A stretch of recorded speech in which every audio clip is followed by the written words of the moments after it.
Salmonella in chocolate.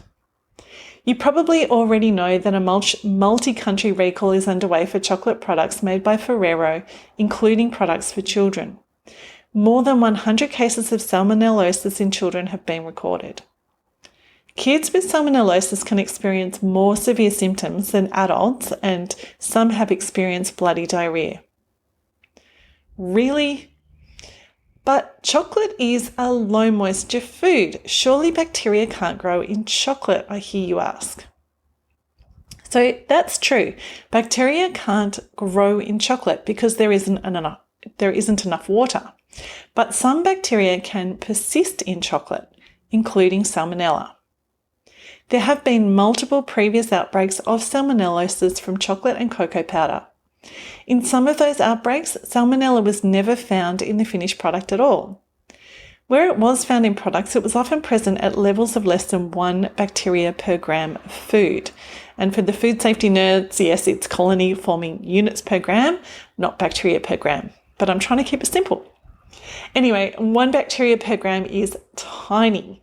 By comparison, the delicious tabbouleh salad that I ate for lunch yesterday likely contained more than 100,000 bacteria per gram.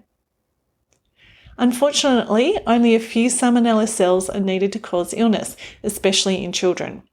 In high-fat foods like peanut butter and chocolate, it's thought that the fat protects the salmonella from stomach acid, allowing them to make it through to the victim's intestines, where they can grow and cause an infection.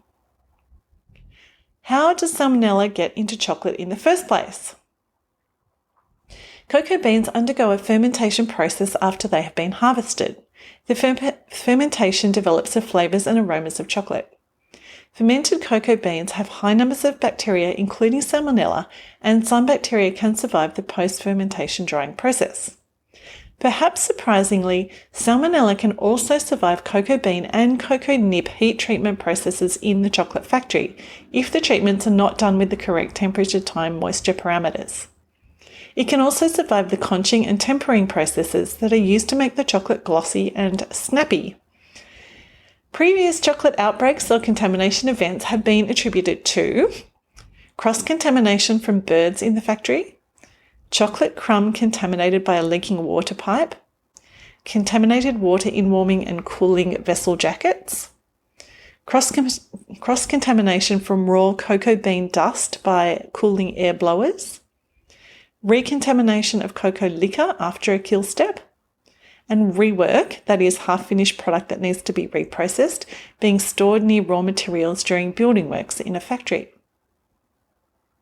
What went wrong at Ferrero's factory to cause this recall? We don't know.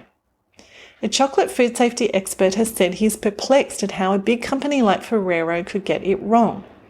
In a LinkedIn post, he describes his experience setting up a HACCP plan to eliminate the risk of salmonella at a massive chocolate refinery in Manchester, the United Kingdom, in 1988.